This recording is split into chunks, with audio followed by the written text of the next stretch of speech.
Alright, so this is MC1 Gamer. Welcome back. This is the finished Daemon Dais. This is a two-part kit that I've been working on for the better part of the last day. Just finished this part, which came out really nice. And it sits right on top of here. I'm going to have to just do maybe a little bit of cleaning on these supports. And then permanently place it there before it gets a little bit of painting done. But that's really what the finished product looks like. Standing next to the first print I did, which was at a 50% increase in size. This one was only about 20 or 30, I believe, but look how much bigger it is. I mean, it's ginormous. I mean, this is the size of a standard figure, again, the Bretonnian archer.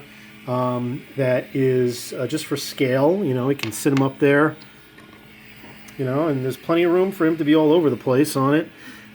Really happy with how it turned out. A little bit of warping on the back there, probably because of some either bed leveling issues or heat, but came out really nice. And yeah, now I got my second piece done. Eventually I'll get around to actually putting these on, you know, some bases and putting some paint on them just so that they're table ready. Not sure. Tell me what you think. Should I keep that as a part of the statue, as part of the actual structure, or should I make that some kind of wispy demon that's coming out of the actual structure? I know I'm going to put down on the bottom here. Look at all that. Look at that detail right there. Look at that detail. That's some wonderful detail. Even on this top part of the minaret or parapet, or I don't know, not parapet, of the just this dome that is on top of it. It's just, there's just so much detail on this thing to play with. But I'm going to have a little bit of glow effect there. I think what I'm going to do is I'm just going to have it be a part of the actual structure and just have the eyes glow, maybe some glowing on it, on the actual piece, the demonic piece, and then some glowing stuff on the actual bottom area here as well. Probably a reddish glow. And the rest will be just stone or marble. We'll see how I'm going to do it. So I've got another print, as you probably can hear from the droning that's going on in the back. It's just going through the first layer. This is the most important part of the build as far as I'm concerned. I am doing this one. This is a Roman ruin.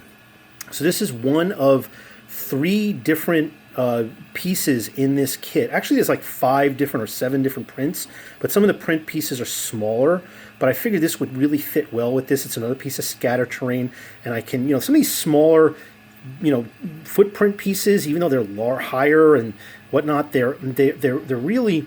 I think that, you know, you get 3 or 4 of them, and you can have a nice section of the board, and they really, you know, you could just maneuver them in a lot of different places, and they kind of fit with this. You know, they fit with this theme. They work with it. I can use this as in a fantasy environment, certainly. So just so you know, I mean, people have asked about this. So, you know, if you're interested more in the 3D printing aspect, let me know.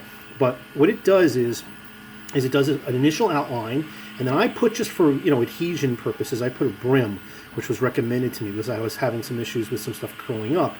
And it does the outline, and then it fills in the gap.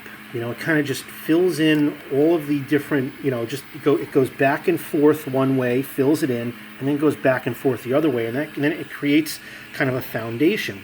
The initial layer is extremely important. This is where you get most of the errors. So if you have issues with like bed leveling, where maybe the bed itself is not properly flattened, if there's some adhesion issues, it'll pop up here, and it's better to happen here than later on. And I'm already seeing a little bit of an issue right there. See, this is where, you know, you want to be able to cancel this build right there. See that? This is something to keep an eye out. You know, I might be actually restarting this one. Sometimes if it has a little bit of an error, it actually, you know, it'll just go over it in the second pass, and then you won't even notice it. But if it becomes a situation where it pops up and interferes the build, it's heated, so it's keeping this stuff down. I mean, it's a little bit of melted plastic, but it's fragile enough because there's not enough layers that if it does interfere and kind of pops up and pushes the other layers, the whole thing could just come apart, and you'd have to start over. So I'm going to see after it goes back on its second pass before I see whether or not this will be successful or not. But if it is, I'm going to let it go. If not, I'm going to start it over, and then I'll show you what this looks like. And this is one of maybe 3 or 4 different prints from this set.